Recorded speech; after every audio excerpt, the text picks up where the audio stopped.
Sveicināti, darbie skatītāji! Mēs šodien atrodamies Zvaigzne ABC grāmatnīcā Krišāņu Valdemāra ielā un gribam jūs pastāstīt par pat iznākušu lielisku rokas grāmatu, kas palīdz attīstīt gan personību, gan radošo domāšanu. Esmu šodien kopā ar Silviju Kradi, kura ir šīs jaunās brīnišķīgās grāmatas radošuma dienas grāmata ilustrātore, kura ir bijusi atbildīga par to, lai šeit būtu daudzveidīgas, dažādas, iedvesmojošas ilustrācijas. Un es savukārt esmu tātad Indars Kraģis, esmu šīs grāmatas sastādītājs, autors. Un ir liels prieks, ka kopā ar Zvaigzne ABC radošo komandu mums ir izdevies šo lielisko grāmatu sarūpēt jums.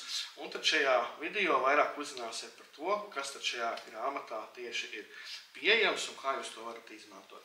Pirms gribētu jautāt Silvija tev jautājumu par to, kā bija strādāt pie šīs grāmatas, tieši gatavojot ilustrācijas.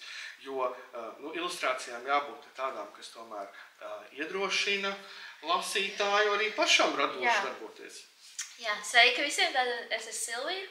Un autoram ideja bija tāda, ka, lai paskatoties uz šīm ilustrācijām, ja kuram cilvēkam, kurš nav mākslinieks, būtu ideja rastos tieši, ka pirmā doma rastos un būtu, ka es ar tā māku, es ar tā varu, vai es pat varu labāk. Ja, un lai nav tā, ka, lai nesabīstās cilvēki ielaugot mākslas darbu, kad es jau nevaru, tad es nevaru būt radoši, jo es nemāku zīmēt, vai es nemāku, un es tā nevaru. Un tad līdz ar to cilvēkam noslēdzās, un viņš vairs pat nemēģina. Un, un tad vienkārši tās ilustrācijas ir tādas, lai ieraugot, lai dotu iedvesmu, kad jebkuram, kurš māk zīmēt, nemāk zīmēt, trenēties un attīstīt savu radošumu. Kas ir interesanti šajā grāmatā, tas, ka mākslinieces veidotās ilustrācijas ir par pamatu dažādiem vingrinājumiem. Grāmatas pilnais nosaukums ietver arī to, ka te ir 360 domāšanu veicinoši izaicinājumi.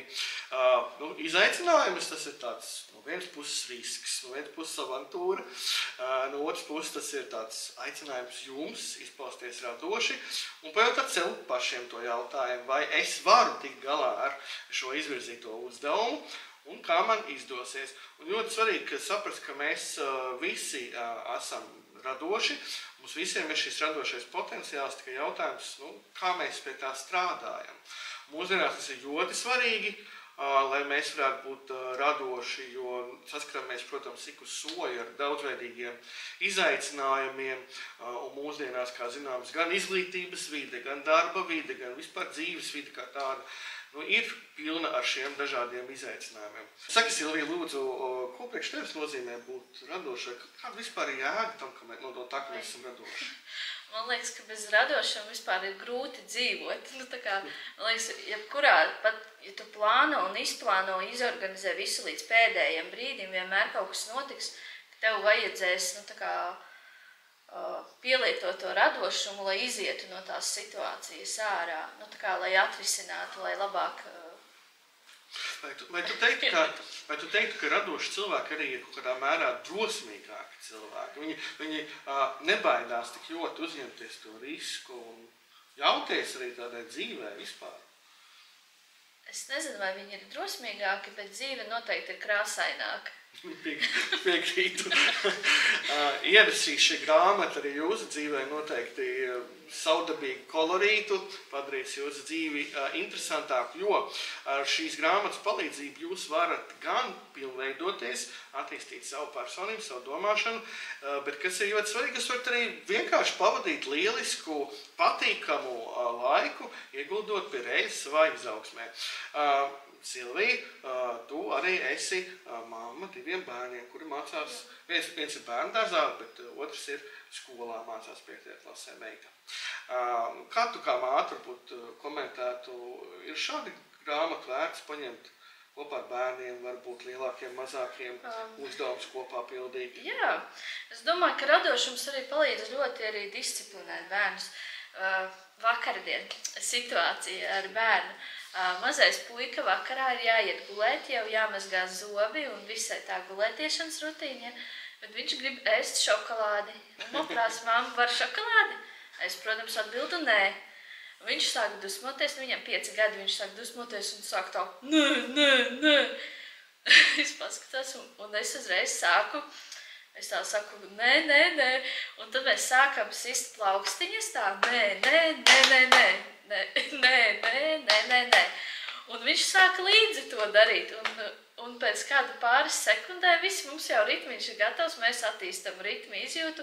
Viņš ir priecīgs, viņš ir jau pārgājis no dusmām. Un tad gājām jau mazgāt zobus un tā mierīgi. Tad radošā veidā izgājāt no situācijas. Jā, tas tā kā, jā, man liekas, ka tas arī vieglāk tad ir, ja tev ir tāda domāšana, tu vari pielāgoties, ka, jā. Es gribu īpaši lielu paldies teikt arī tām divām pieredzes bagātajām, ļoti erudītajām recenzentēm, kuras palīdzēja arī šai grāmatai uzrakstīt 2 lieliskus priekšvārdus. Kāpēc es to pieminu? Tāpēc, kad šai grāmatai arī šis zinātniskais segums. Bet grāmata pati par sevi ir sastāvta kā stācija no vingrinājumiem, līdz ar to tā nav tāda nospiedoša, smaga, kaut kāda lasāmviela par, nezinu, kaut kādiem radošumu, akadēmiskiem pētījumiem, ko tam līdzīgi. Tas ir tas veids, kādā pats par sevi jau radošā, interaktīvā veidā jūs varat iepazīties uz zinātnēm balstītām atziņām, to, ko ir apstiprinājuši paši pieredzes bagātākie radošuma pētnieki. Kas tad ir šis radošums? Kā to veicināt? Un tāpēc grāmata ir sadalīta arī pa nodejām, un fokus ir uz dažādu, daudzveidīgu prasmju attīstīšanu. Katrā no nodejām jūs atradīsiet pavisam citu radošumu veicināšanas šķautni, citu rakursu. Un es kā praktizējošs pedagogs un izglītības speciālists arī gribu uzsvērt to, ka šī grāmata iet roku rokā ar mūsdienās aktuālajām caurvīju prasmēm. Un kā mēs zinām, kompetenci pieejā ļoti svarīgs ir šis jautājums par jaunradi un uzņēmējspēju. Un šī grāmata ir lielisks piemērs arī tam, kā skolotājs var paņemt, smelties idejas, pielāgojot tās savām mācību situācijām un piedāvāt skolēniem tādu saturu, kas palīdz pie reizīt šo caurvīju prasmi, šo radošumu, šo jaunradi attīstīt. Vai ir kaut kas tāds, kas tev pašai vislabāk patīk? Ja tev vajadzētu ieteikt man patīk ļoti daudz vingrinājumi. Pirmais, kas galvā, kas man nāk, ir jāuzraksta stāstiņš, vai kas notiktu, ja Harijs Poters piedalītos Eirovīzijā. Un tu man uzreiz rodās tik daudz idejas visādas, kā tas viss varētu izskatīties, un vai tā visa burvju pasaule tur, vai to viņš atklātu vai neatklātu, tur jau aiziet ritīgi tās domas, un kā tā Eirovīzija izskatītos. Tas tāds viens no uzdevumiem. Man patīk visi, kur tur jāturpina ir un zīmēt un jā. Manuprāt, arī vērts pieminēt to, ka šajā grāmatā jūs atradīsiet dažādas sarežģītības pakāpes vingrinājumus. Ir tādi pavisam vienkārši, ka kaut ko mazliet varbūt mēs pieliekam kādu, mazliet kaut ko pamainam, uzrakstām dažas domas, īsi, lakoniski, kaut ko piezīmējam klāt varbūt. Un ir tādi, ka jūs jūtaties jau droši, jau ar tiem vienkāršākiem jau tikāt galā, jūs varat iet uz vidējo sarežģītības pakāpi, un tad jūtaties jau ļoti vareni un spējīgi, tad varat arī veikt šo pašpārbaudas testu, kas sastāv no 30 vingrinājumiem, kas ir pievienoti grāmatas noslēgumā. Un tātad līdz ar to tā ir arī savu veidu kā treniņu programma savai izaugsmai. Un jūs varat izvēlēties, kuru no vingrinājumiem pildīt, kādā secībā pildīt. 320 vingrinājumus nozīmē, ka gandrīz katrai gada dienai jūs varat atrast savu vingrinājumu. Tāds sākotnēji arī bija domāts, ka man ir šodien iedvesma, es gribu kaut ko izdarīt savā labā, es atšķiru vajā kādu vingrinājumu, kas man uzrunā tajā brīdī, un es to izpildu, tā ieguldot savā radošajā izaugsmē. Bet, protams, ka to var ļoti dažādi variēt un pielāgot tam, kā tas ir nepieciešams tieši jums. Var arī vairākas uzdevumus vienā dienā izpildīt. Man patīk, ka es sāku tos uzdevumus arī papildīt. Tā man aiziet viens pēc otra, jo viņi tiešām tādi aizraujoši. Nu, tā kā tu izpildi vienu, tev ir tāds prieks, tāds azarts parādās, un tu gribi jau nākošo pildīt tā. Jā.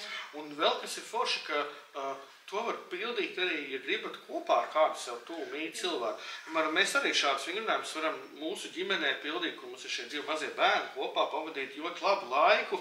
Vai arī, piemēram, dodoties ceļojumā, jūs varat paņemt līdzi šo grāmatu un nezinu, braukt kādā sabiedriskā līdzeklī. Tā vietā, lai vienkārši garlaikotos, lieki nocist laiku, jūs varat izmantot šo grāmatu un ieguldīt savā izaugsmē tādā veidā. Tā kā es domāju, tas ir ļoti liels ieguvums.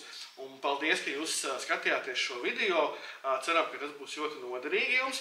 Un, protams, aicinām šo grāmatu arī iegūt savā īpašumā, jo tā jums noteikti noderēs.